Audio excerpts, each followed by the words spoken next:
What's up, guys? It's Josh back here for Inside Wrestling Truth. Winding down the Superstar Series thing. We're coming to the end of it. Um,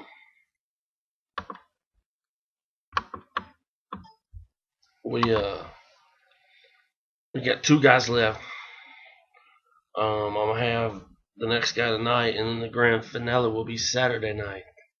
So go check that out. But tonight, Superstar, a guy that I think a year from now people will be talking about. You know, it's Curtis Axel. Now he's currently the Intercontinental Champion, um,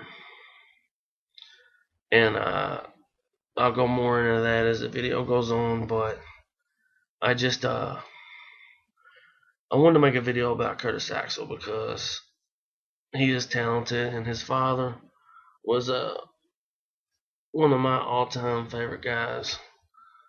But yeah, tonight let's go on to Curtis Axel. The first time I ever seen Curtis Axel, he wasn't a wrestler. It was on the Life and Times of the Mr. Perfect DVD, if y'all can remember that. And then he accepted his dad's award for the Hall of Fame in 2007. And then he was working the indie scene down at the WLW in St. Louis, Missouri with Ted DiBiase Jr. He from there he went to Florida Championship Wrestling. Um, you know, he got taught a lot down in Florida. You know, being the son of Mr. Perfect, I'm sure he got a lot of extra help, but he had to earn to where he is today. And also, his grandfather is Larry the Axe Henning, for you dumbasses. But yeah, he was a Florida Championship Wrestling. He went to the Nexus where they gave him that bullshit name, Michael McGillicuddy. Was just a slap in the face to me. Uh, he was in Nexus for a little bit. Nexus broke up, and then he was sent back down to Florida Championship Wrestling for a few years. And then a few months back, we got to see him return to the WWE with the name Curtis Axel under Paul Heyman. Um, there in the beginning under Paul Heyman, um, he was undefeated, and then in June at WWE Payback, he won the triple threat match to become Intercontinental Champion, if y'all do remember that. And he is still currently the Intercontinental Champion. And I think he, kind of like I said with the Alberto Del Rio thing, I think the Intercontinental belt fits Curtis Axel really well. He's still got a lot to learn in this business. He's still really green. He's been in this business not that long, but what I've seen from him so far being Intercontinental Champion is great, you know. I thought it would have been cool to see him defend the Intercontinental Championship at SummerSlam, which it didn't happen. You could have took that Divas bullshit out and put him in a match defending the Intercontinental Champion. Curtis Axel's got mad talent. I like the program that we seen this past Monday night on Raw. With him and CM Punk. Thought he did really good, making CM Punk look good in that match. Or, yeah, that unsanctioned shit, whatever it is. I would like to see him work with CM Punk more. You know, there's a lot of guys you could put when Kofi Kingston comes back. I think Curtis Axel and Kofi Kingston would be good.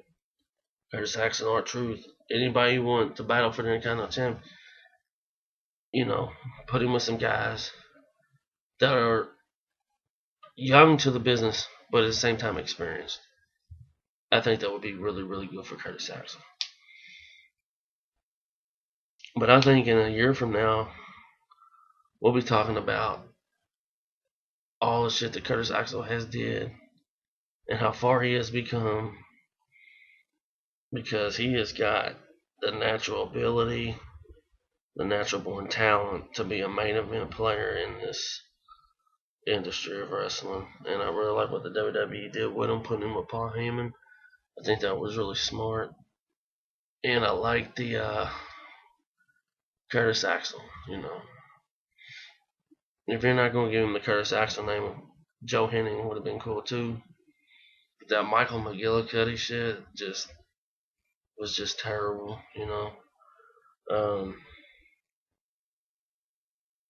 I really like his in-ring work from what I've seen so far.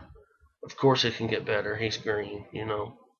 But like I said, I think over time, the more matches he has, he will become better. Just like the Orton did, just like DiBiase did, just like Rose did. All these third generation wrestlers always just end up being great, And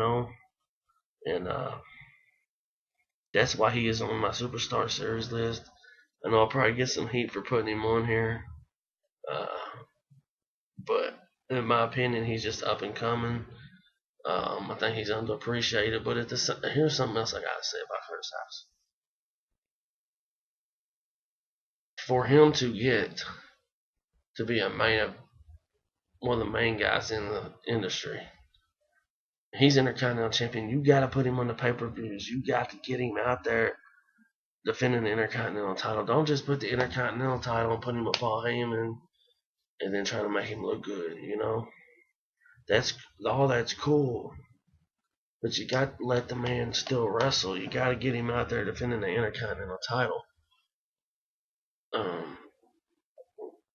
There are several angles, all kinds of different shit you could do with Curtis Axel.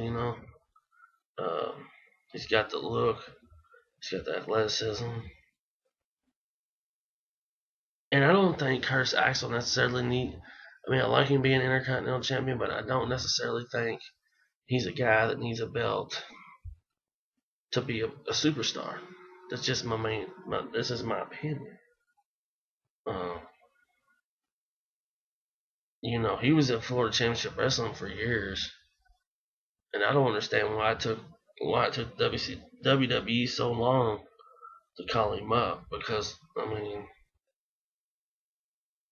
I've said it before, guys like The Miz and Dolph Ziggler, just get them out of the way, man. Just get them out of the way. God, they're horrible. You got guys like Curtis Axel, full of potential. Wrestling runs through their blood. They're going to be something. They're going to be great. They're going to be great. But yeah, that's all I'm saying. Curtis Axel going to be a main event guy one day. If the WWE does what they're supposed to. I like him being Intercontinental Champion, but I don't think it's necessary for him to be Intercontinental Champion to be a main event star. But you got to start finding some storylines to put him in. Put him in some mid-card matches where he's defending that Intercontinental Championship belt. That's what you got to do.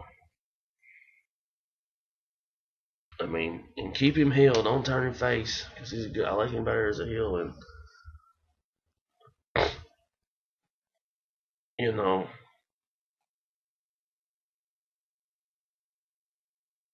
I would just love.